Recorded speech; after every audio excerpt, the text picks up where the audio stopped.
Hey, freethinker! Welcome to another one of our Socrates Café events. This time the conversation revolved around the subject of death. Once more, the discussion was facilitated by Garrett, the founder of the FTI. By the way, these weekly events are free for anyone to join.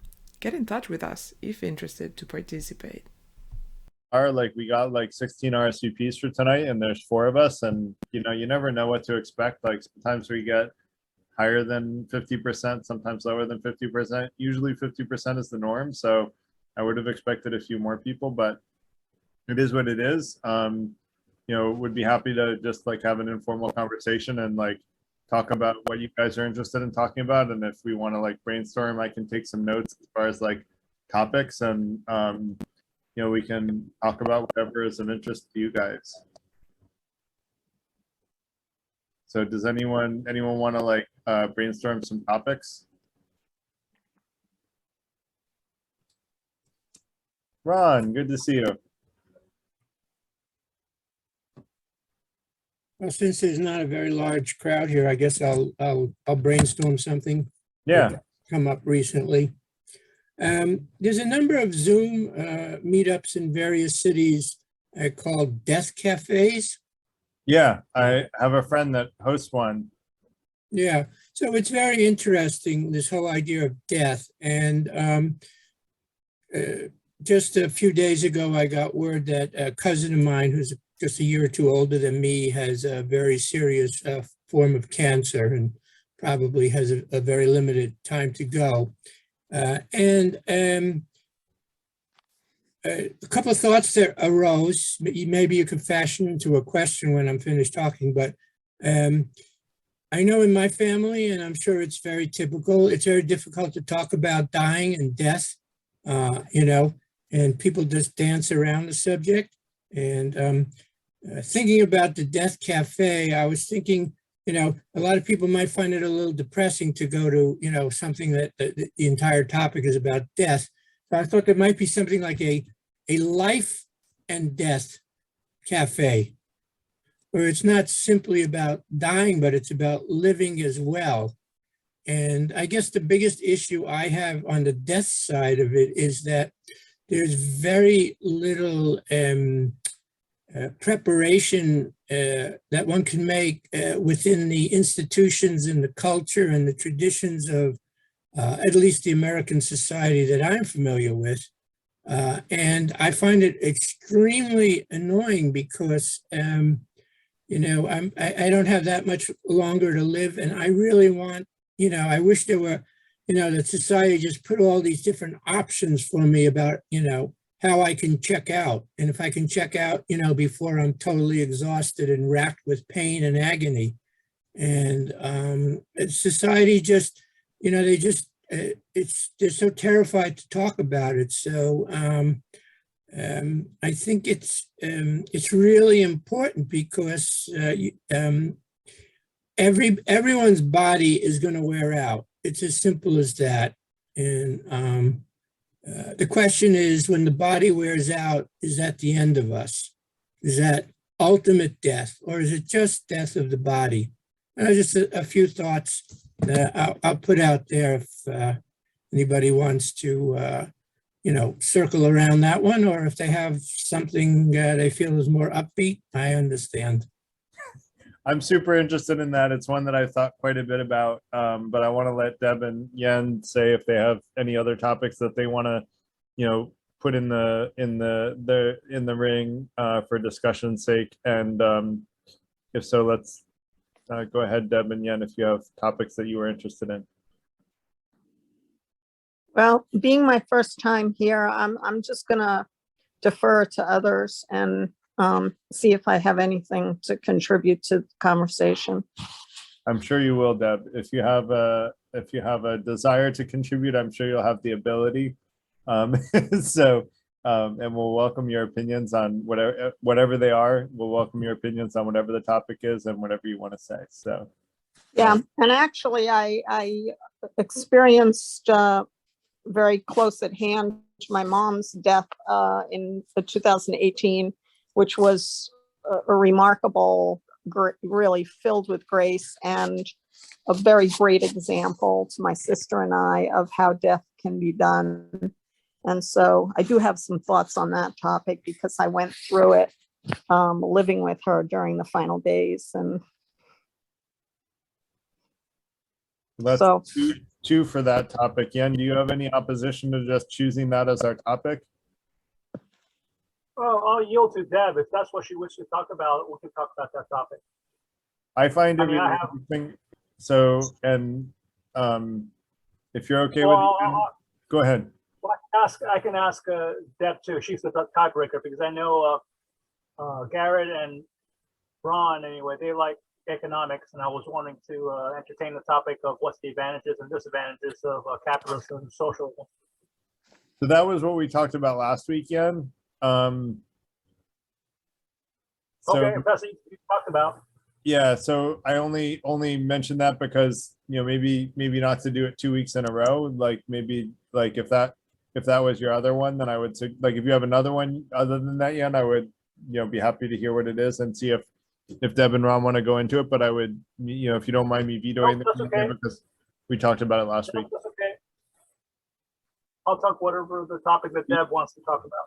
The topic last week was crafting an ideal economic system, and I kind of started with the advantages and disadvantages of capitalism, and most of the conversation circled around advantages and disadvantages of capitalism because there wasn't really anyone willing to venture into like something else is better than capitalism, which I'm kind of thankful for because I don't think it would have been a good use of time. But like that said, you know, I'm very interested in if everyone's okay with it, let's talk about death.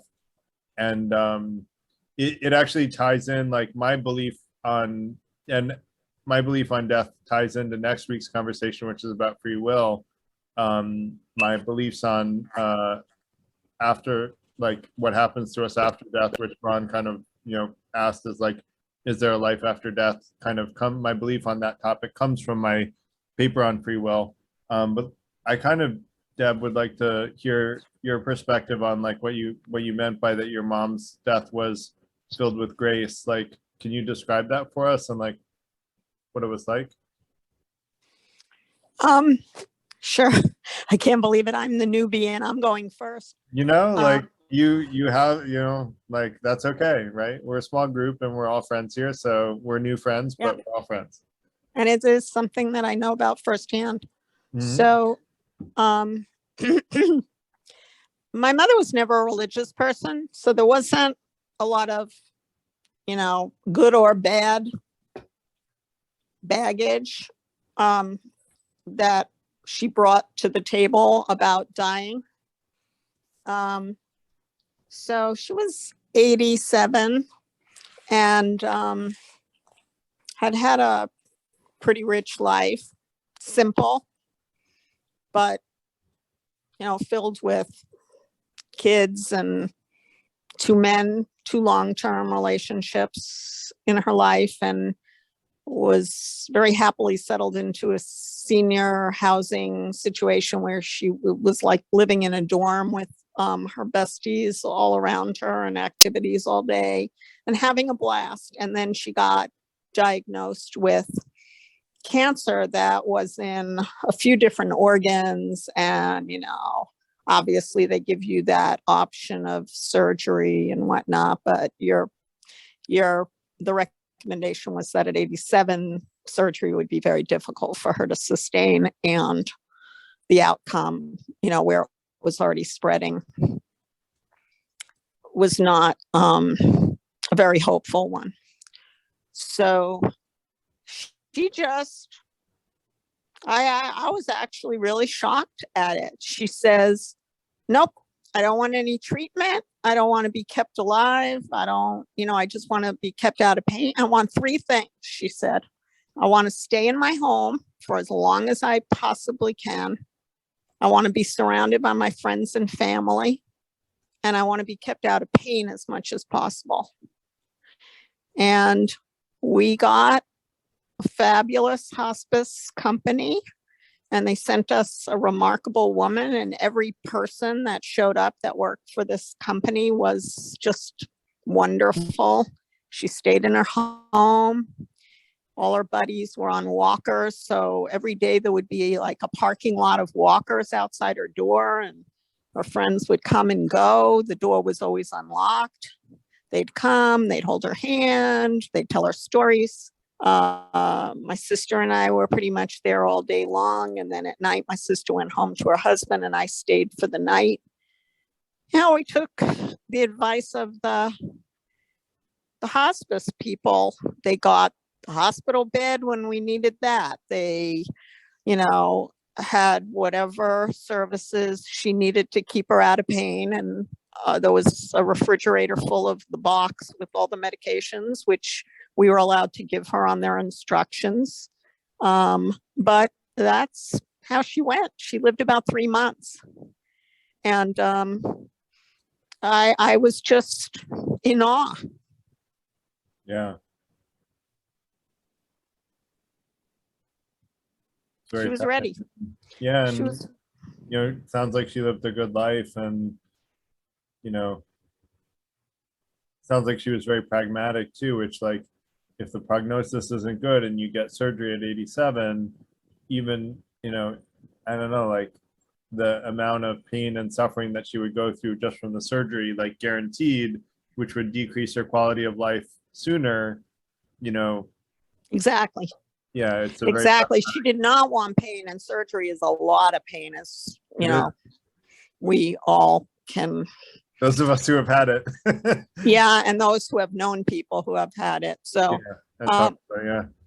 no, I think that I would have probably made the same decision she had, but I think now, having had her as an example, gives me confidence that when that time comes, you know, I have sort of a roadmap. Yeah. Yeah, my sister and I pulled together as a team. You know, it's like she could not deal with the funeral home, so I dealt with that, and she dealt with, you know, my mother's bookkeeping and bills and stuff like that that had to be settled. And then whatever she left, my sister very smartly put whatever money there was into 4 different accounts, each one in joint with one of her 4 children, and everybody was just able to take their money. And, you know, after she paid off the final bills, and honestly, everything she didn't want to do, I didn't mind doing, and what I didn't want to do, she took care of. So That's that great. worked out really well. But for somebody doing it all alone, I would suggest seeing if you can find some kind of partner to maybe take on the tasks that seem really emotionally difficult. And then again, some people go through it alone. They don't have children, or they don't have any relatives or friends that can step in to be there at all the appointments and stuff like that. And so that's kind of a scary thing. But I do think Ron started this conversation by saying we don't really have a good system. I don't really remember hospice from many years ago. I think hospice, whether it's a hospice center that you end up going to live in for your final time, or whether you have hospice services in your home, as my mother did. But I think hospice is relatively new, I want to say, unless I was just totally unaware. And I think it's a fabulous, I've heard of a lot of other people who rave about the hospice services that they received. It's actually part of Medicare. It's that part that nobody knows what it is. I don't know if it's Part C, or it's one of those parts that people are like, no, I don't know what that is. It's hospice care. And to go on it, you have to really give up the other parts, which are the life-sustaining parts. So her doctor told her, the most important thing right now is don't break anything, because if you fall and break a bone, you're going to end up in the hospital, and then you have to come off hospice because you're in the hospital and they have to treat you. And, you know, we lose our ability to be able to treat you with hospice and that part of your Medicare. So she was super careful and she didn't break anything, thankfully, during those 3 months. That's good. Yeah, I just Googled it and it does look like hospice was like as a concept invented in the 1950s in England, and only, significantly later really became a thing in the US. So I know I can't get a clear read on exactly when it became a thing in the US, but dates are like late, 60s, 70s, 80s kind of thing. So I have a question on that. In the Yeah. 1950s, was that also part of the system going to universal healthcare or not? I don't know that. I don't know English healthcare history. So, but it was apparently 1967 was the first modern hospice created by Dame Cicely Saunders, a physician.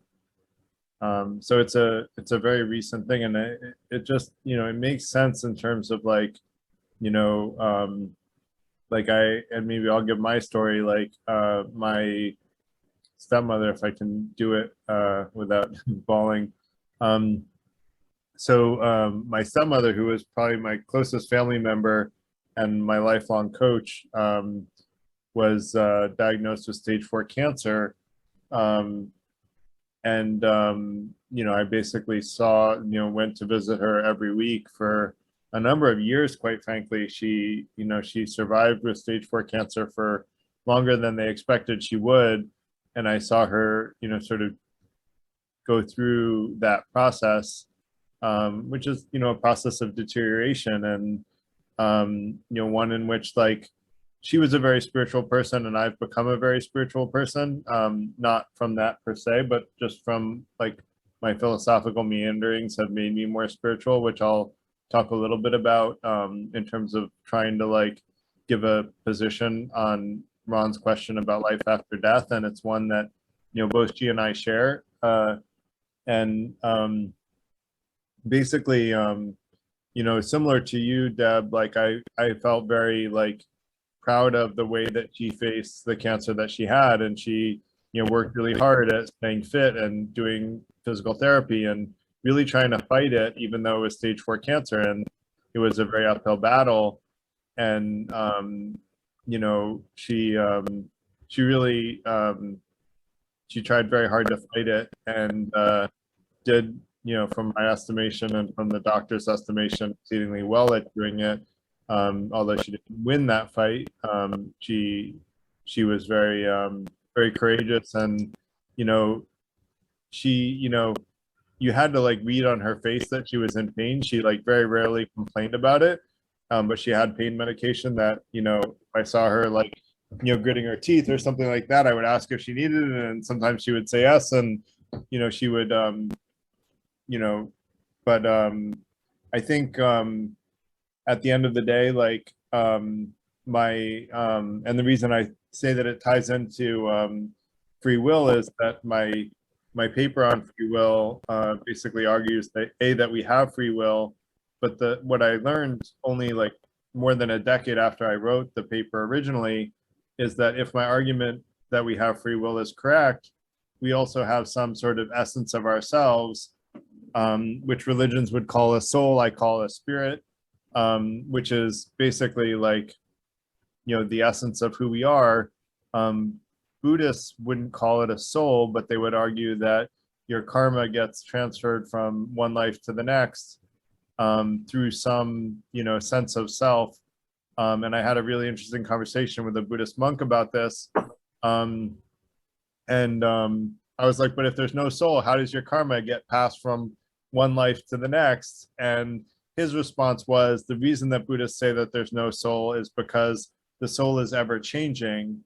And so there is no static soul. And the concept of a soul at the time that the Buddha was around was that of a static soul. And so he speaks against the soul being static. And really what that means is that our soul, and this is what I've come to realize from my paper on free will, is that the soul is ever changing, and we define for ourselves who we want to be, and therefore, the soul is in a constant state of change. But if my paper on free will is right, we do have a sort of essence of ourselves. And if it's right, it is not a physical thing. It's not made out of mass energy, if you will. It's metaphysical from a philosophical perspective, which means it doesn't have a physical presence. You can't measure it, you can't weigh it, you can't detect it. It simply exists. And I have a paper on consciousness that basically describes how this metaphysical soul can overcome the philosophical quandary of mind-body dualism. And basically, if anyone wants me to get into that, I can, but let me just suffice it to say that if we do have a metaphysical soul or a spirit, then I find it really hard to believe that it's a one-time use kind of thing, and that we either go to heaven or hell, which is what a lot of religions tell us, that we get eternal bliss or we get eternal damnation, based on 100 years of life or less. I don't find that super convincing. So I think the idea that we're reborn is much more likely. And so personally, I believe in rebirth, and I think that any sort of I would be surprised if such a system doesn't have some kind of guidance to it. And I would be surprised if metaphysical free will could ever come into existence in the first place if there wasn't some creator of metaphysical free will. And so I believe that after we die, we're treated fairly and we're reborn in, some other body, and, we have a new life. And I think that if we're good, that, we are happier in life. And I think if we're bad, we tend to be less happy in life. And we all have good and bad days. And, I had a bad morning this morning. And so, but I don't think I'm a bad person, but we all have good and bad days. But in the long run, I think things are generally fair. And I think that's true in the afterlife as well. And that's why, I actually wrote a poem for my stepmother, coming back to that. And part of it was about how, we're both fighting for a better world, and how I know that even when she passes, she's going to be reborn again and fight for the same thing that both of us fought for, and that she taught me how to fight for in my life, because she's basically been my mentor since almost as long as I can remember. I met her when I was 8 or 9. And so, she cried when I read her that poem, and it sort of made me much more at peace with her passing, to know that she would be handled in a way that I think was fair, and I can sort of logically justify that. That and I have a paper on this that I don't normally share because it's very personal, sort of, and a little bit a lot of people think I'm crazy for saying what I'm saying now, and it is what it is. I can logically explain why I believe it, but I don't think it's an emotional argument. But I do think that we're treated fairly after death, and as such, I don't think dying needs to be seen as a bad thing. It's just a transition from one life to the next. And I think that the reason we're on this earth is to learn, and what we should do is spend the time that we're here learning. And Deb, like your mom, I think that when we're at risk at passing, we want to reduce the amount of harm that we suffer, and that that's a very reasonable thing to want. And I don't think we should fear death, quite frankly. And that sort of philosophy helped me cope with my closest family member's death much better than I think I would have otherwise, and that a lot of people do with the death of someone that's close to them. So with that, Ginny, we're on the subject of death, and so I was just sharing some of my thoughts and experiences. And sorry I went on for quite a bit, but happy to let someone else talk. Can Ron redefine his question or simplify his question? Yeah. Yeah. Welcome, Ginny. And yeah, I brought up this issue of death because there's a lot of taboos about talking about it and understanding it. And society seems to have done, at least modern American society, and I appreciate things like hospices is something new, and it's a great, and it's a start. And there's another thing that some people may not be familiar with, but I heard there's a sort of an up and coming quote profession called doulas.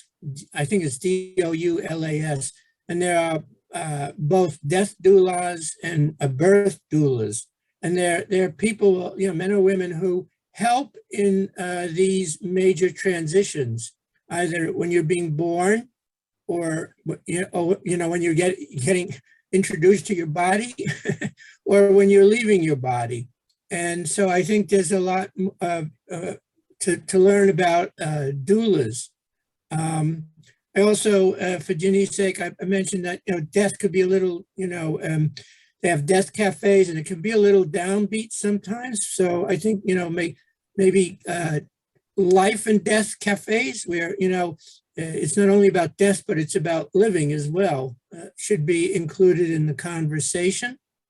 I thought, first of all, I appreciate Deb and Garrett's, relaying their personal experiences, because I know that's not always easy, and that's also part of the problem of in society. Situations are set up. It's not easy to talk about these subjects. It occurred to me, Deb, in your mom's case, she was in a pretty select category of people that got dealt a pretty good deck of cards. Pretty fortunate. It sounds like she had a lot of things going for a healthy life, enough probably finances at the end to afford to be in the proper facilities, and then the hospice, having two daughters that looked after her, and almost ideal situation. And Ron, she actually had very little money, very, very little money. She lived on Social Security, which was less than $1,000 a month, but she was fortunate to find a charity that had a sliding scale. She got on the list. 5 years after she got on the list, they called and said, you're at the top of the list. And her rent was like $200 and something, including utilities. So there are options. People need to get on lists well in advance of when they think they're going to need the help. But no, she was not. She was a very, very modest lifestyle. And ironically, that you should talk about doulas. Her profession, from the time my father died very young, was as a birth doula. That's what she did for about 20 years. So she gave a lot of thought to not being alive and then being alive, and so she probably in all of that reflection, I'm sure she also must have reflected on if there's a beginning, there must be an end, and if I know so much about the beginning, what about the end? So she probably had given it more thought than the average person. As far as her financial situation, I would say she was still very fortunate in that she won the lottery and got the space in the hospice and so forth. But, statistically, if you just, figured it out, most people, a large percentage of Americans, when it comes to the end of their lives, they're pretty willy-nilly, not a great, for an awful lot of American, citizens at the end. And obviously, I think our society, we tend to shunt away everything that's not pleasant, put it out of sight, whether it's mental illness or people dying. So at the end, all that suffering that's going on is kind of hidden, hidden from us. So that's another thought that I have. And I also, the last thought I'll mention, because I don't want to go on forever, is that they're working. Another fairly new idea is to, if you decide that you don't want to live anymore, there are certain states that will help you voluntarily end your life. I think like Oregon, for example, may be one place where it's easier to get that done. There are places where it's very difficult. Obviously, there are religions that, the whole idea of quote unquote suicide is, absolutely a no-no. So I think between learning more about death doula, increasing the options of hospice-like environments, creating a much easier way to end your life if it's your choice. I think these are some of the issues. And the last thing I would say is that there's like two categories we can talk about. There's all the philosophical questions that Garrett brought up. Do we have a soul? Is there free will? Is there an afterlife? All of these things, and those, we could have endless conversations about those. And then there's another category of questions. It's the more practical. I'm dying. What can I do to, in the last weeks or months or year of my life to make it as, what I don't know what the right word would be, as the best way possible to transition from life to death. Or how to live. I think close to the purpose of the Death Cafe was to say, I thought that was the purpose, meaning that knowing that you're going to die at some point, how do you want to live, and how are you going to be remembered at the end? That's true, yeah. I remember when I was studying philosophy in college, one of the very few things I remember from those years of studying it was one of the professors said that the purpose of philosophy was to prepare you for death. And of course, as an 18-year-old, I didn't know, what the heck he was talking about and anything. But I have, being 70, almost 75 now, and having lived most of my life, I have a better sense that, our self-examination, our exploration, our self-inquiry into who we are, what the creation is, what is our relation to it.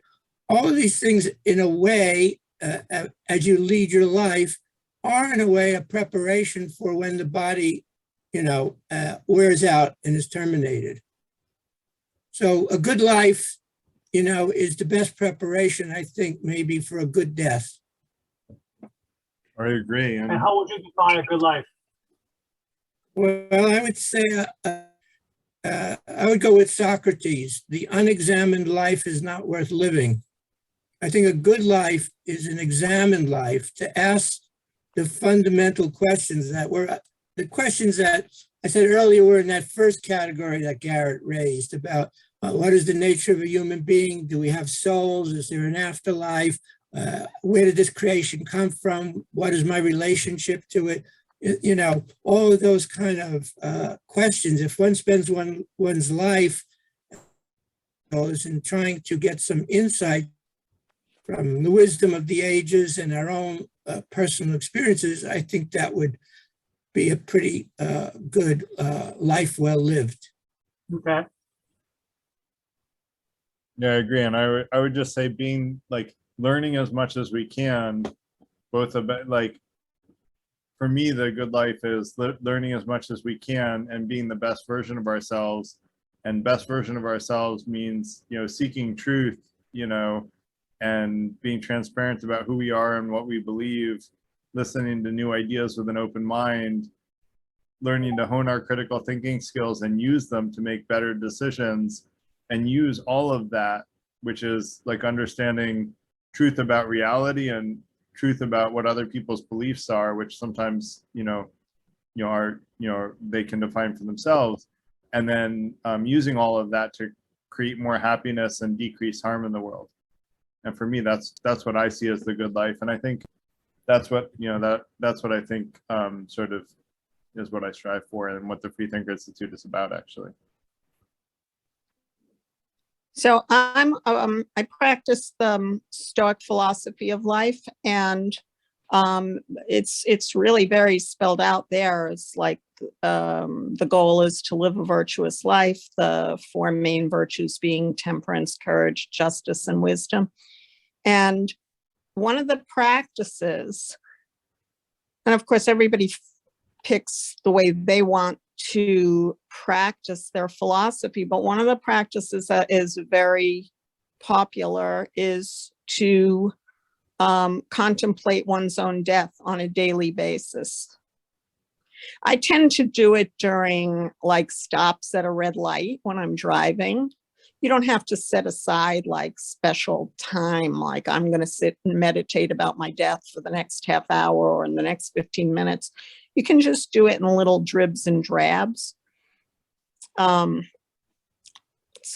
anyway, I don't know if any of the rest of you are involved with Stoicism, but it has really resonated for me. And the Stoics do not believe in the afterlife, and I never did. And so it's just nice to be validated and realize that people who were the finest, some of the finest thinkers 2,000 years ago, you know, agree with what you decided was right for you when you were 7. So it's nice to get that validation. And I am a practicing Stoic, Deb, just for what it's worth. Oh, great. So I'm preaching to the converted. Yeah, well, there are parts where I disagree with, which obviously is the afterlife, but I actually don't think it's important whether or not one believes in the afterlife, because Stoicism teaches you how to live a good life. And in my opinion, for my belief in the afterlife, you do better in the afterlife if you do live a virtuous life according to Stoicism. So really, whether or not you believe in an afterlife to me is irrelevant. I don't even think it's important whether or not someone believes in God. Even though I believe in God, I'm not religious, but I do believe in some higher power that gave us free will. But I don't think it's important. Like, what's important is that we live a good life. And Stoicism really teaches to put rational thought at the highest level of, you know, our core being. And, you know, I really, that's why both Stoicism and Buddhism resonate the most with me. I don't know how much you've explored Buddhism, Deb, but the two are both the philosophies that I found that put rational thought at the highest level. The Buddha himself said, don't believe anything you hear, even if it's taught by your religious leaders or even if it's taught by me. Don't believe it unless you are convinced that it's true, which basically says the individual's belief in rational thought is the highest good, even higher than the Buddha's good, who is the teacher supposedly. And I love that mentality, and I try to live that in my life.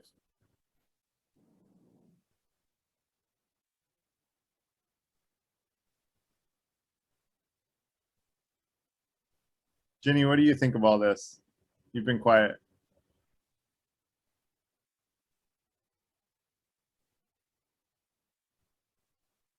Hi, Janie.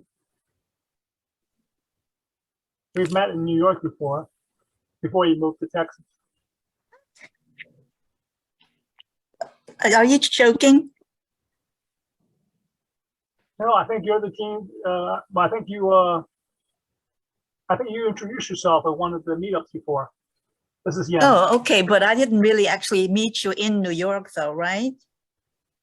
Well, I thought you were from New York and then moved to Texas, right? Right. But I didn't meet you until like a few months ago. Is that what you're saying? No. No, this is numerous years ago, I think, like before COVID. But then Before COVID. Right, and then I think can you put your camera on so I can see what you look like, please? Oh, yeah, it is on actually, but I don't know why I cannot load up a picture. Oh, okay. Well, nice to meet you. Nice to see you. All right.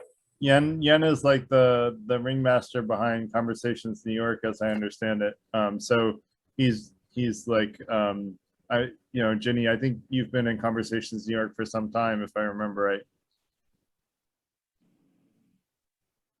No? I think you attended some meetups anyway that in New York City while you were here, right?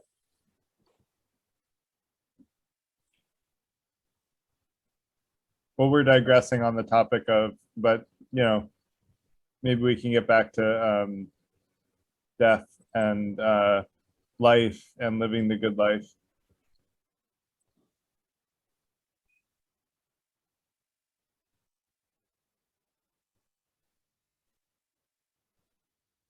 Anyone else fans of Stoicism and Buddhism? Deb, have you explored Buddhism at all, out of curiosity?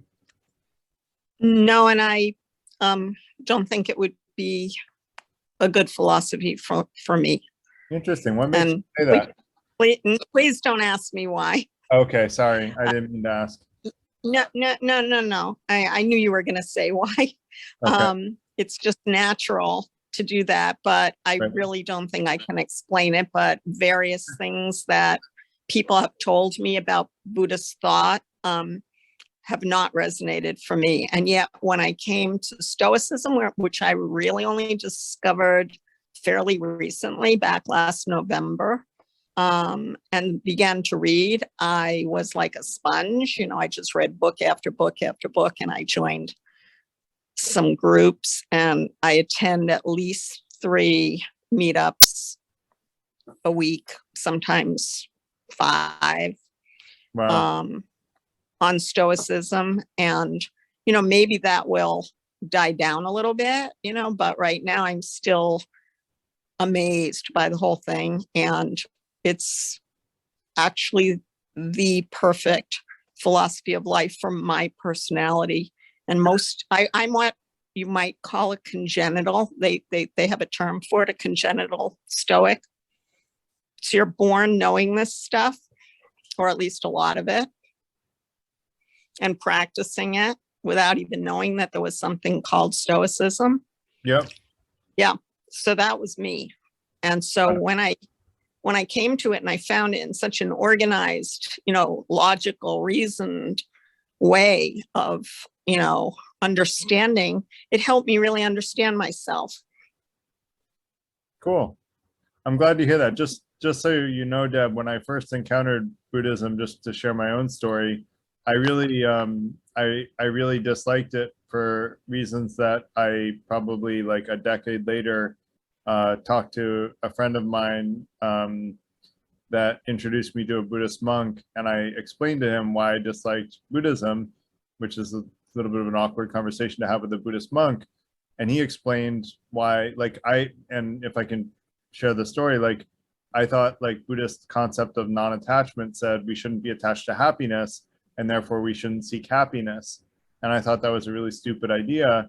And so I explained this to the Buddhist monk, and then he explained what non-attachment really meant. And I actually had a complete misunderstanding of Buddhism. And so I will say that it's a very commonly misunderstood philosophy. Not really, I mean, some people use it as a religion. I use it as a philosophy, but it's commonly misunderstood and misrepresented. So I'll just say that for what it's worth, and you can totally disregard it. But my own personal experience is that I misunderstood philosophy or Buddhism when I first encountered it, and I found when I actually talked with the monks themselves, I learned a lot from it. But and then I read a book on Buddhism, which I learned even more from. So and the thing that I find, the reason I asked you is because Buddhism and Stoicism are the only philosophies that I've ever found that hold our own reason as the highest good in the world. And for me, that's my guiding light, is my own ability to reason. And so I kind of align with philosophies that align with that.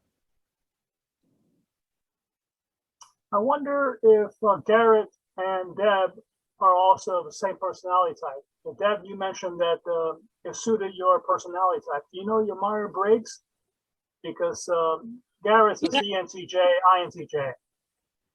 I don't remember what any of the initials mean, so I cannot tell you what I am, but I do remember that I was in one of the outer corners, and I was told that there are very few people in that box. Probably an ENTJ. So I was. Do you think you're an introvert or extrovert? Can I ask this? That do you think you're an introvert or extrovert?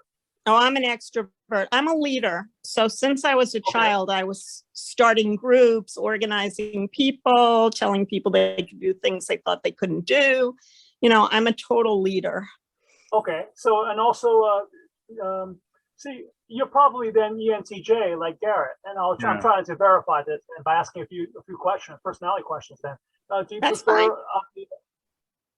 Do you think you're more reading between the lines and try and find meaning behind it and purpose, as opposed to just the facts and history and basing things off of history? Are you more just the end part, intuitive versus sensing? Well, I'm not sure how to answer that question, but I've always been a questioner. Like, no matter what you told me, I would try to analyze it and think, like, why the hell are they telling me this? And do I think there's any merit here, or do I think that they're trying to control me, or they're trying to get something from me, or they're trying to get something for themselves? In terms of is ego. It like asking why? Is it asking why? Do you like to ask why? Oh, I question everything. Okay, so you may be an N. Okay, so how about thinking versus feeling? Do you go by, well, stoicism, what you said before, it sounds like you're a thinker. I mean, you prize rationality and logic, right? Yeah, this is a hard one for me to answer because I do feel like I have strong emotions, but I definitely think, like I said, I'm a questioner. So. Okay, and how about the J and P part of it? The last letter there is a J or P, which is for judging or perceiving. But it's more of do you like to make a decision and move on, or would you like to keep your options open and delay making this decision until you have to? Oh no, I make very, very quick decisions, and I am more judgmental than I would like to be, but I'm also learning to rein in judgments through stoicism. Okay. What I hear you saying then is that you are more or less an ENTJ based on, kind of the same personality type in Myers-Briggs as Garrett then. And the judgment part is that it's not necessarily judging, but it is ENTJs tend to be critical as well, meaning critical, looking for or optimizing or efficiency in that way, being critical. The nickname know. for an ENTJ, Deb, is called the Commander. So just for what it's worth. Right. So in that case, it describes what you described as being a leader, taking charge. Total take charge. Yeah. Total So take charge. Most likely I've started companies. I started a charity. As a child, I organized in second or third grade. I organized the whole neighborhood to put on Peter Pan, like in second or third grade, and sold tickets to it and everything. And I gave out all the parts, and I picked the location so that people had to pay when they came in the gate. And we all ended up being able to have a big ice cream party afterwards with the money. So that was second and third grade. I can't remember which year, but I know where I lived. So I'm an organizer, and people seem to like me to tell them what to do, because a lot of people flounder and they don't believe in themselves. They don't believe like that they can accomplish the things that they think they would like to accomplish. And so I find I really love to motivate people to be what they want to be. Is that the Commander? Yep. You sound like one. Is it the corner? Is it one of the corners? Yeah, no, it's very rare, and it's very rare for especially females in the ENTJ world. They're kind of like one of the rarest types. Well, I do remember him showing me that it was in a corner, and telling me that it was very rare. So I do remember that. And I also made a lot of like decisions as a child about religion, and throughout a lot of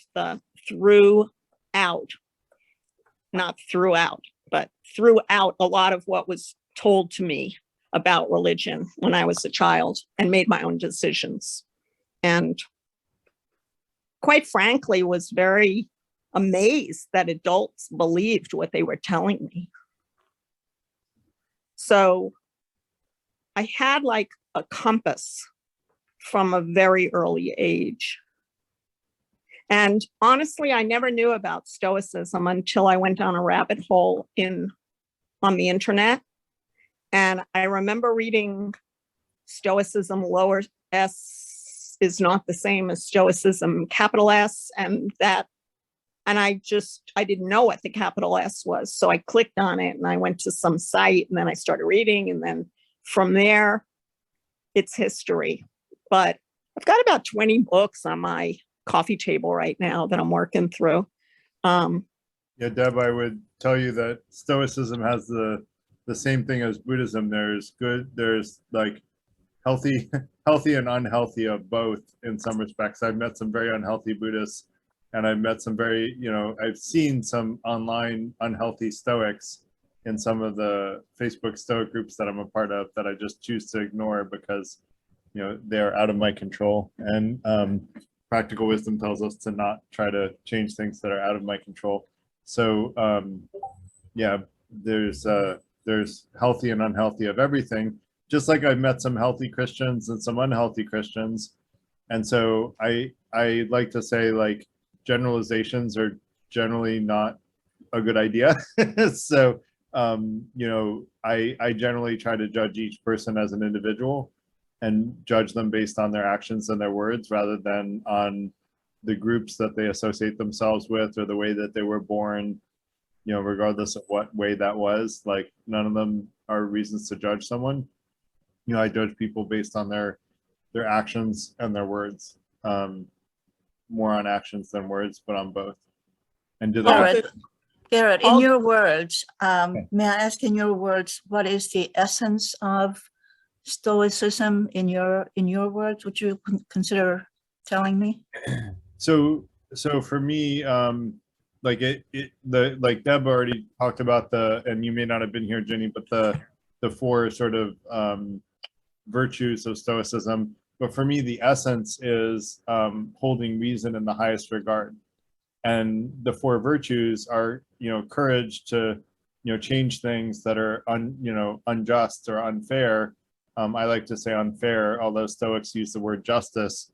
I find fairness a similar equivalent that I like the language of better. And really, it's the courage to make things more fair. And, in terms of practicality, practical wisdom, I think Deb used another name for it, but I learned it as practical wisdom, which is separate what's in your control from what's out of your control and focus your happiness on what's in your control. And don't worry about anything that's out of your control because you can't control it. Why worry about it? And then temperance is the one that I guess is my least favorite of the four virtues. Although I don't dislike it, I think that some of it is a little, and I'd be interested to talk with Deb about this another time to get more of the learnings that she's gotten from her readings, because she's clearly read more than I have about Stoicism. I just have gone to meetups and read a little bit. But temperance is, moderation in all things. But I have a saying, moderation in all things, including moderation itself. Part of, I'm in the food tech industry and I love really good food, and Stoics, historically said to eat simple foods, but I would argue the reason was because it added a lot of work and value, a lot of work to create a complex supply chain in the ancient world. And so simple foods were basically more efficient and reduced harm in society. And one of the Stoic sayings is, first do no harm. And that really resonates with my personal philosophy, which is to minimize harm and to maximize happiness. And I don't think no harm is the right answer. I think we should minimize harm because, there are loopholes to no harm, right? Like if I see someone shooting school children, I'm going to shoot him because it minimizes harm. And I think the harm that I cause is justifiable. So hopefully that was not too long of a summary. Thank you for that. And I was in the kitchen earlier, and that's why I missed when you called me earlier. And I just also want to apologize to Yen. When he first said that he knew me, I thought my immediate response was, oh, you knew me 30 years ago when I used to live in New York? That's what I was thinking. So I apologize for that, Yen. Did you live in New York 30 years ago? Yeah, I lived in New York for 20 years, but that was about 25 years ago. Okay, got it. And so that's what I thought Yen was saying. Oh, we used to know each other in New York. I was like, what? Yeah, no, I mean, you've been coming to Socrates Cafe, or like now Freethinker Institute meetup. So, you know, I for some reason I vaguely thought, you know, when he said that, I was like, and this is the tricks that memory plays on you. I was like, oh, I might have met Ginny in person in New York too, but apparently I didn't because I wasn't here then. So.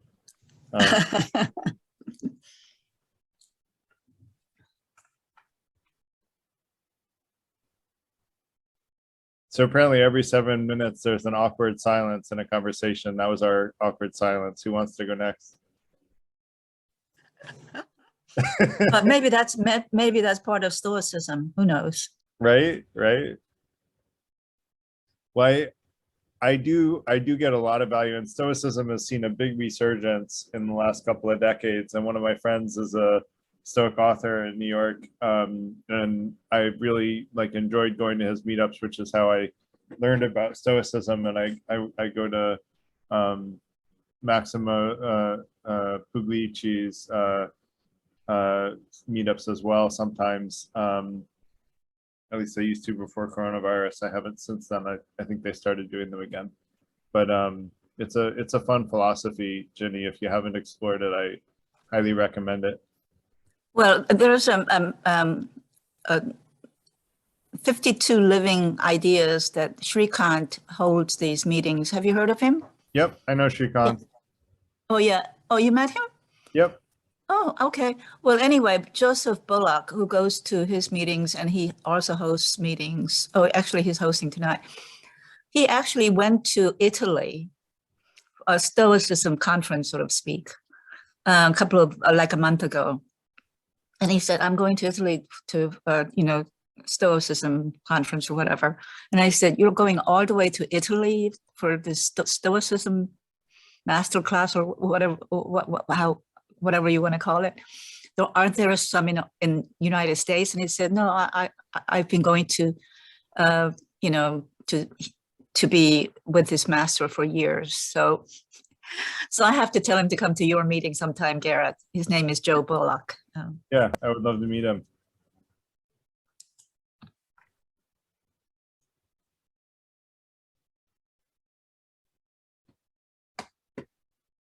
I think we seem to have gotten off the death thing. So do we want to try to circle back to that, or do we want to? We're a small group, so I'm going with the flow here. Well, how about I was about to ask that question, so I'm glad you did, Deb, because we're thinking like ENTJs. Although interestingly, Deb, I was not an ENTJ when I was young, so I'm a new ENTJ as of the last 10 or 15 years. As a child, I was a strong introvert, so I just gradually changed over time, over about a decade of professional work, basically forcing myself to meet new people, having started thinking that people are horrible and evil, and ironically I thought religion was horrible and evil at the time, and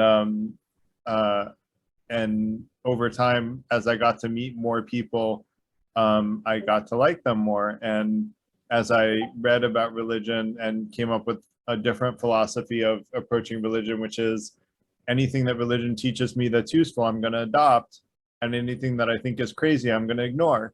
And with that philosophy, I found religion was really useful. Now I just ignore all the stuff that I think is crazy. So for what it's worth, that's kind of my approach to religion. And I'm what's called an omnist, which thinks that all religions are fine. But I'm just going to agree with the stuff that I agree with and ignore the stuff that I don't agree with. I would like for Ron to tell us whether he would like to circle back because, you know, we did agree to talk about this topic, and I'm not sure. And the only reason I brought up stoicism was because of the daily contemplation of your own death, which is, I think, a really good exercise. So, Ron, are you still here? Yeah, I'm still here. I have transitioned into eating my dinner, so I'm going to spare right. you putting the camera on. What I said earlier, that there are kind of like two ways of looking at this issue. One is the practical issues like hospices and doulas and, you know, states that allow you to, you know, end your own life and make it easy and all of those issues. And then the other category was the more philosophical, metaphysical issues of who we are and our relationship to the universe and so forth. And I think that the conversation has transitioned into that second category. You know, Yen brought up, you know, personality, trying to examine, you know, from the level of personality, you know, looking at yourself, and also the question of stoicism about how do you relate to the creation. So all of these are philosophical, metaphysical questions. And I think those all fit into the part where I said, it's not only looking at death, it's looking at life. So I think that in looking at life, all of these questions need to be dealt with at some point. All of these, what I call all these major philosophical, metaphysical questions, and people deal with them in different ways based on their personalities often. So it's all useful. And I think that anything that helps you to have a better understanding of yourself, who you really are, and your relationship to the creation is all for the good.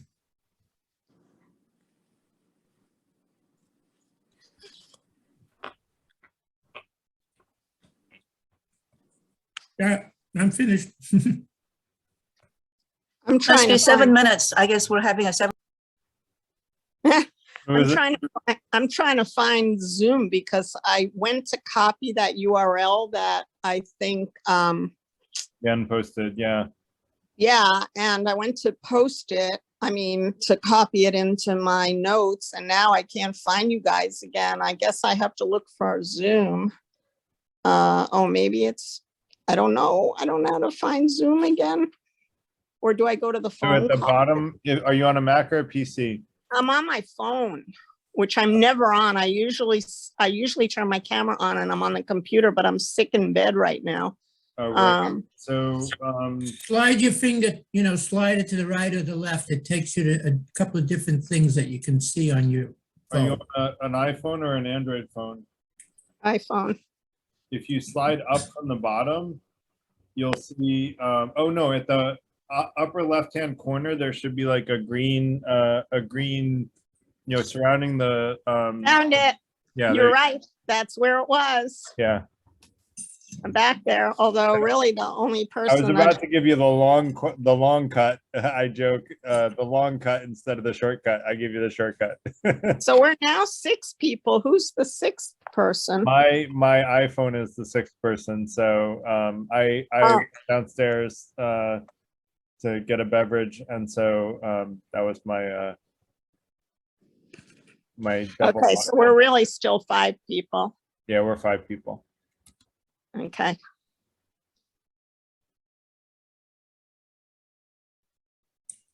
I will add briefly that your ideas about who you are, the nature of the human being, are going to have a very direct effect on how you think about life and death.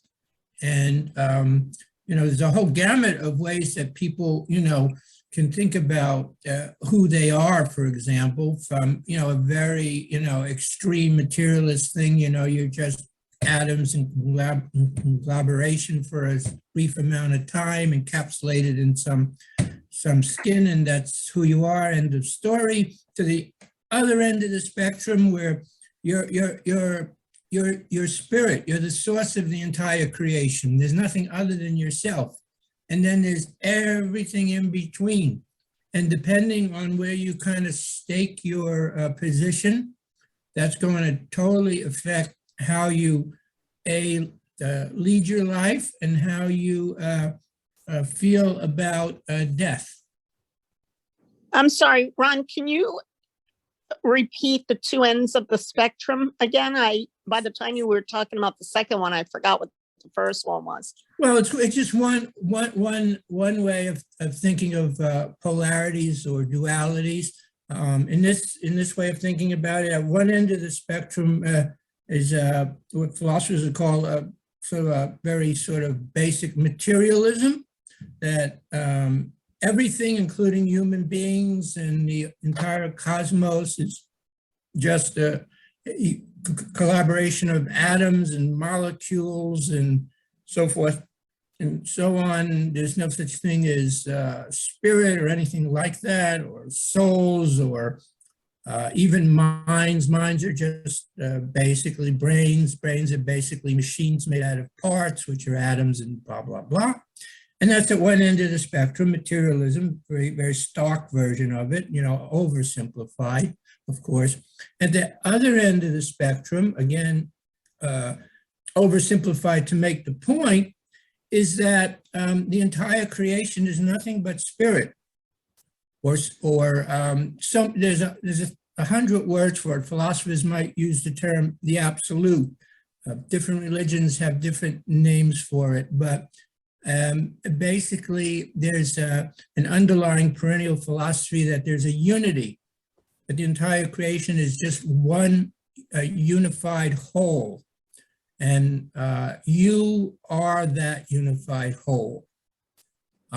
You are it. And that's a very extreme on the, at the other end of the spectrum. It's way beyond idealism. The closest name I've found in philosophy when they try to explain that point of view, it's called non-dualism, or not two. There's not two, there's just this one, and that's all there is.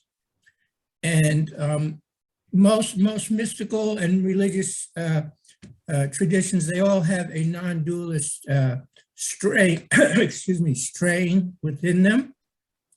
And they also, many of them have a materialistic strain, maybe not the extreme version I said, but some version of it.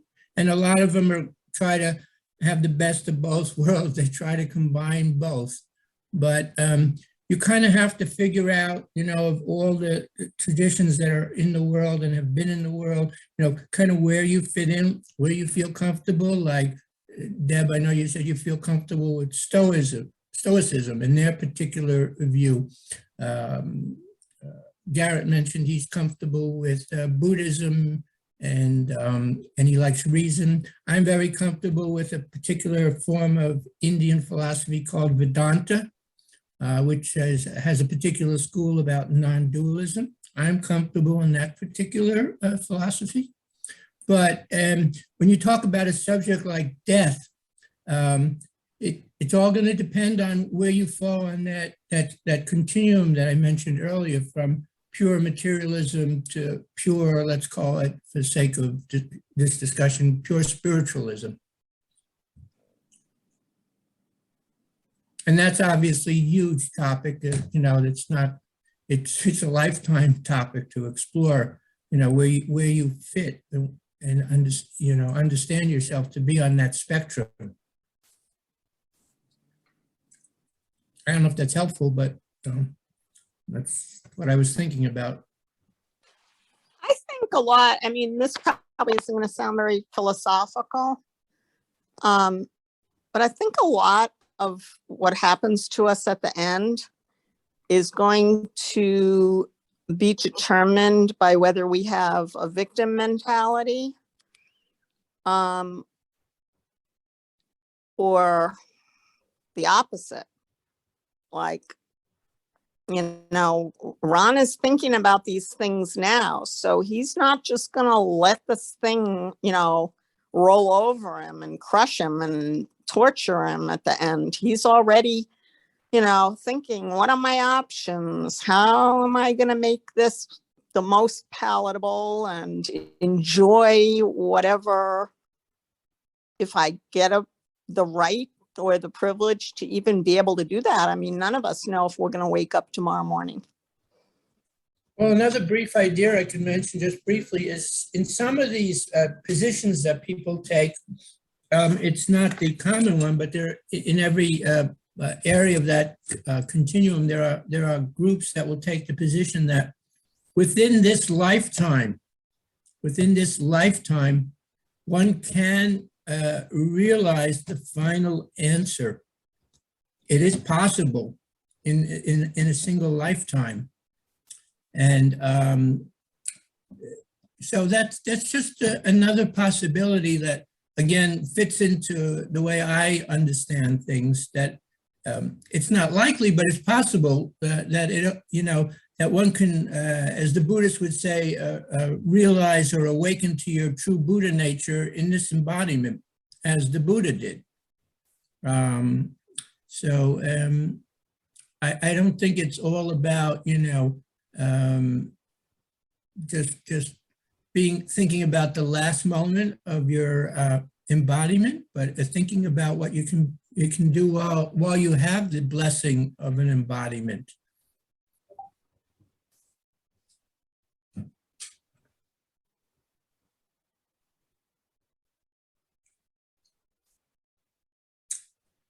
Benito. Vedanta is a part of, isn't that like a sect of Hinduism, or no?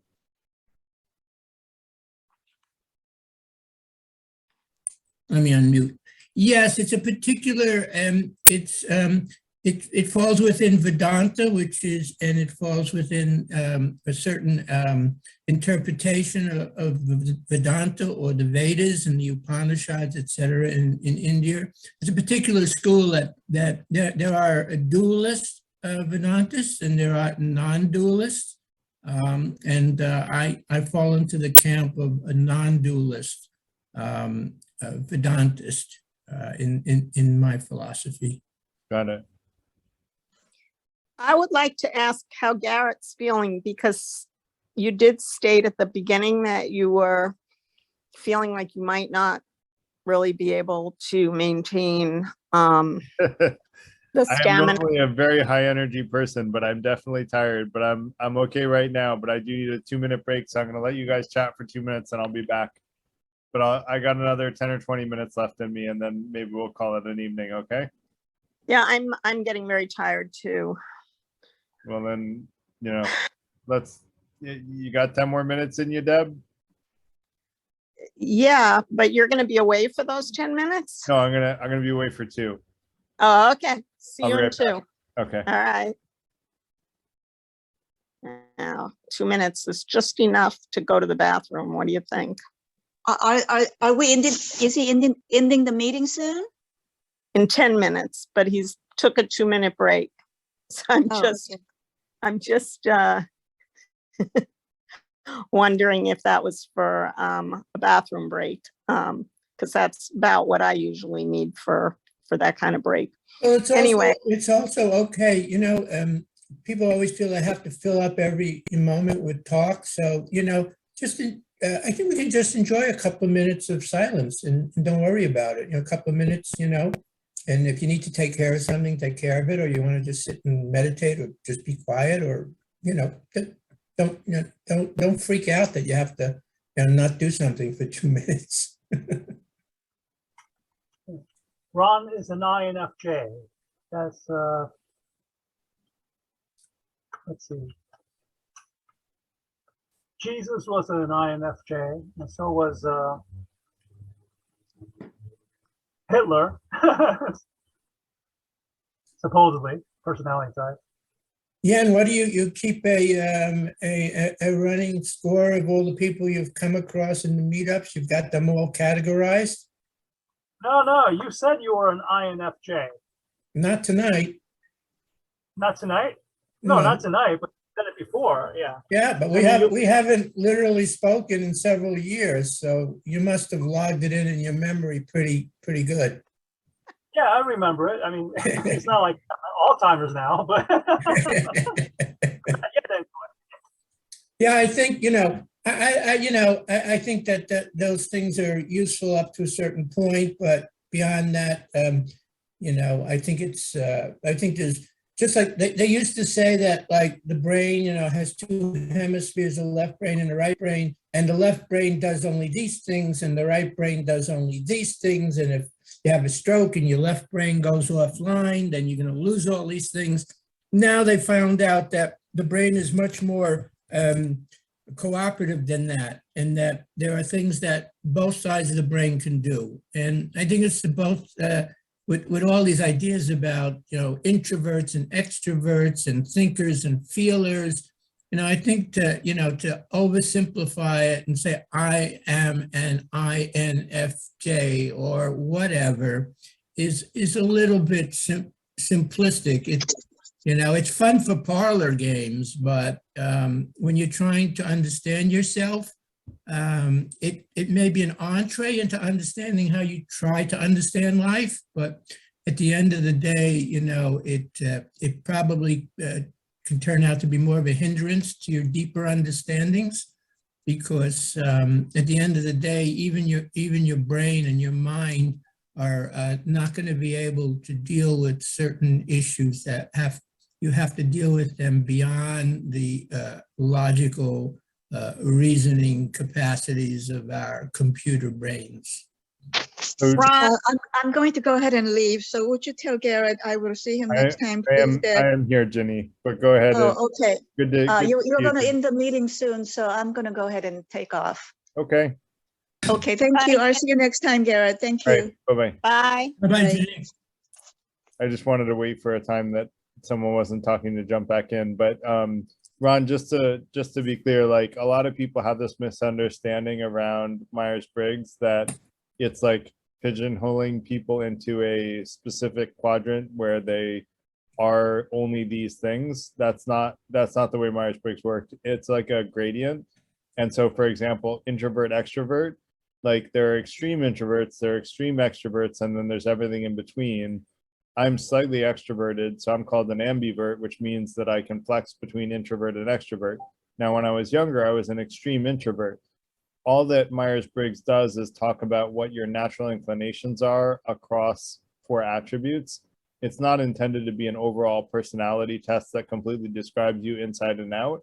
I did read one thing on Quora that I found fascinating that claimed, and I could not I tried to find this this post again and I couldn't find it, so I disavow all knowledge of it because I can't prove that it existed. But I did read something where someone claimed that over 50% of human behavior can be described by Myers-Briggs personality types. Now, I wanted to find the study that they claimed showed that because it would shock me, but I don't think it's necessarily that influential. But I will say most Fortune 500 companies, including GE, which I worked for when they were best managed company in the world, train their leadership in how to understand what Myers-Briggs is and like how to use it to better tailor your message to people based on their Myers-Briggs personality type.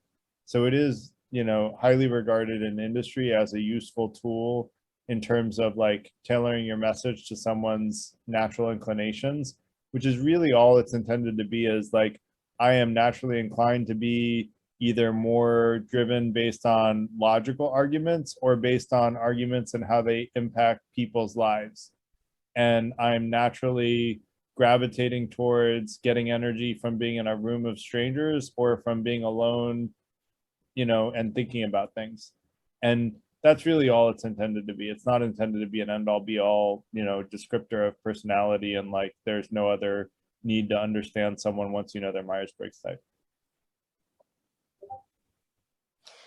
The thing I learned tonight from you, Garrett, that surprised me is that this is malleable. It is. That you can change. Slow, Deb. It doesn't change quickly, but it does change. But it doesn't change quickly. But it does change. But do the other three aspects, the other three initials, do they have the ability to change as well? do. Or is In it fact, just the introvert extrovert thing? I was actually an extreme T as well. And I have actually tested out as an F. I think that's a bunch of BS, quite frankly, because I'm extremely rationally driven, but I've become much more compassionate as I got older, which is a little bit like like you're supposed to be a bleeding heart liberal when you're young and then turn Republican when you're old. I became more compassionate as I got older. Maybe that's life experiences, and I don't know how to like why that is, but I have. And so I guess I now occasionally, like, I test out kind of in the middle between T and F. And the reason that I think I test out as F is because I really, really deeply care about everyone. I actually argue that I have what the Greeks called agape, which is a love for all humans. Really all, for me, it's all sentient beings. And so, I really, really care about other people and wanting to like help them achieve their goals and make their lives better. And in fact, that's my life's purpose, is to do good in the world. And, my whole perspective on my reason for existence is just that. So, pretty extreme levels of, wanting to be a good person and compassion. But like, that's what makes me test out as an F sometimes. But like, most of the time I test out as a T, but I have tested out as an F.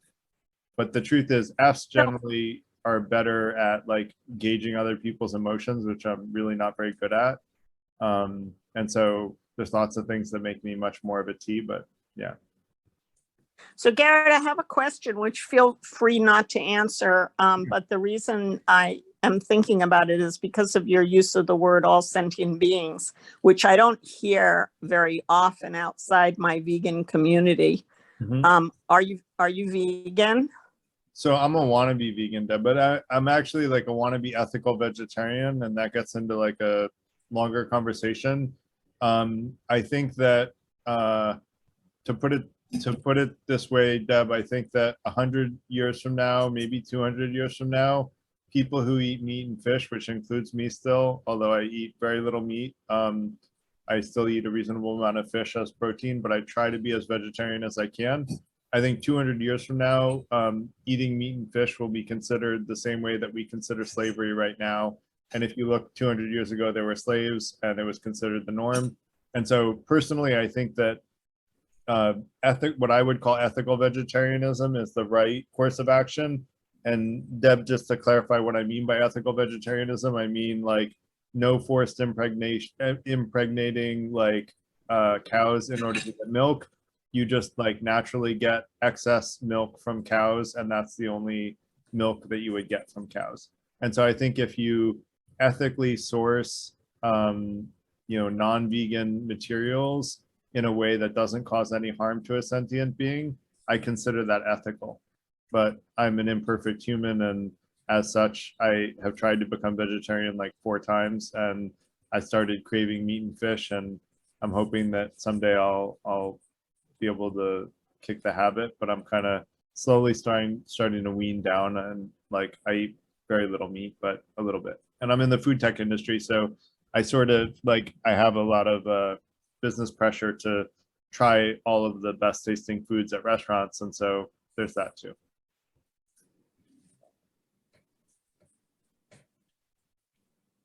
I hope that answered your question, Deb.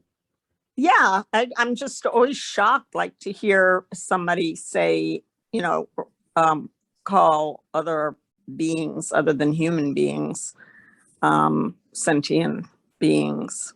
So I do think like anyone that's had a pet, like a dog or a cat, like, I don't know, like this whole like Descartes thinks that animals don't have souls. I'm sorry, but like he clearly never had pets or was just a sadist, because animals like are real sentient beings that, and Deb, for me, sentient means not just like feeling pain, but having a spirit and having a soul, and making what I would call, in my free will conversation next week, we'll talk about what I mean by free will is making non-deterministic decisions.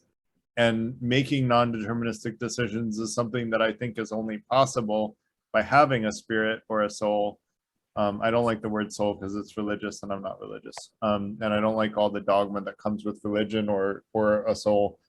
So I use a different word, which is spirit. I think that we're all, all sentient beings are on a journey of personal development. And I think dogs and cats and pigs and, all the way down to the lowest life forms. I actually have a hypothesis that even plants are some form of sentient, Deb. And if I'm really honest, I think 200 years from now, all food will be engineered and we won't even eat plants. And so I'm actually like further than vegan. I'm actually a believer that we shouldn't even eat plants. We're just not at a point where that's practical. But I think 200 years from now, we'll be able to eat all engineered food, and that will actually be more ethical than even eating plants. So call me crazy, but that's what I believe. I usually never bring up the fact of my veganism in any meetups because it's the easiest way to become a reviled person. Don't worry, Deb. I just made myself more reviled by making you hate me too, because I think eating plants is unethical. So now I just became the most reviled person in the room. So I tried to one up you, Deb. What can I say? We're ENTJs. That's what we do. No, I'm just teasing. Yeah. So I go with the keep it to myself because somebody once said, when I die, I don't want my tombstone to read, "Here lies the fucking vegan." No, like Deb, I think it's a really so I think we're all on this like I said, this path of personal development, and different people are at different levels, and I think vegans are just a little further along than most people, and in that they have not only the respect for a sentient life, but the willingness to curb their diet so that they don't violate that respect. And I'm at like one of those two, but not the other one. And I aspire to, and intellectually I'm beyond that, but like my practical execution is lacking. Yeah, my thought on the whole thing is very simple. It's like, would you personally torture an animal? Like, would you keep a pig in your basement in a tiny cage where it couldn't turn around for 2.5 years? Like, would you do that? And if you say, Right. No, of course I wouldn't do it. But would you pay someone else to do it for you? And So then to me, yeah. in my head, there's really no difference. It's actually worse because it sanitizes you when you pay someone else, and then you basically don't have to deal with the day-to-day of hearing this creature being tortured. So I that's as simple as it is. That's what it all boils down to for me is, do you want to pay people to do what you find morally offensive? Right. And Deb, I don't know, you may know this already, but the terms halal and kosher both come from humane ways of killing animals that abide by religious, like part of both of those terms come from humane ways of killing the animal that abide by the religion's beliefs of what was humane at the time. And usually it is more humane than the factory farms that you're talking about, Deb. And you might be talking about halal and kosher as well, but I would say, if nothing else, they're at least more humane than the factory farms. And then there's a humane certified, and there are in the US 3 ways of being humane certified. And I mentioned that I have a food tech company, and in my food tech company, I only accept 2 of the humane certified designations as what I call cruelty free, which is like actually humanely slaughtering animals. And what I'm trying to do, and Deb, I think you'll appreciate this, is that a lot of people are not at the point where they're going to become vegetarian and vegan. And right now I'm at that point right now. I hope that before I die, I'll end up being either vegetarian or vegan. I think ethically vegetarian is really what I'm striving for now, and maybe I'll change. But anyway, what I want to do is like I think it's like 95% of Americans think that meat should be cruelty free, and that no one should cruelly treat animals that are eaten. And yet less than 5% of meat is actually humanely raised. And yet, if you look at and what I'm trying to do, if I can get traction with my food tech startup, is give more visibility to the restaurants that actually spend money on humanely raised meat, because I think that there's a huge, I mean, I know that there is a vast majority of people that support humanely raised, but no one knows whether the meat is humanely raised at their restaurant or not. So I want to bring visibility into the restaurants that are buying humanely raised meat and create a demand for it, where there right now is no visibility and therefore no demand. And I would argue that this is very possible. And the reason is because I think it's less than like 2 or 3% of people in the UK are Muslim. However, almost every, like over 95% of meat is halal. And the reason is because they all want a piece of that market. And so everybody just buys halal meat. And so I already have an example of a place where less than 5% of people are Muslim and 95% of meat is halal, whereas in the US, we're in the opposite realm. And so I want to try to turn those tides. If I can get traction with my company, I think I'll be able to, because we have the numbers with us and they have the numbers against us, and they still turn the tides. So that's my little digression on humanely raised. We have really steered this off the course, unless we're talking about animal death. So why can't we, right? Like, what, this is still about death, right? And at the end of the day, we're a very small group, Deb, and you'll find that even with a big group, sometimes we digress in our conversations. What really is important is that people enjoy the conversation and that it's intellectually interesting. And there's no like cold hard fast rule. I feel like we steered it back to Ron to let him touch on anything that he felt like was unfinished in the topic of death. And I took notes on what he originally talked about, and I feel like we really talked about all of those things. So I'm happy to talk about them for a few minutes more. And that said, like, it's totally fine to digress a little bit, and it's fun. Like, really, the group that comes to these meetups is really more about like intellectually interesting conversation rather than we have to stay on topic every time. Although most of the time when we have 20 or 30 people, there are so many diverse opinions that we do stay on topic more. But with a small group, it's totally normal to like digress a little.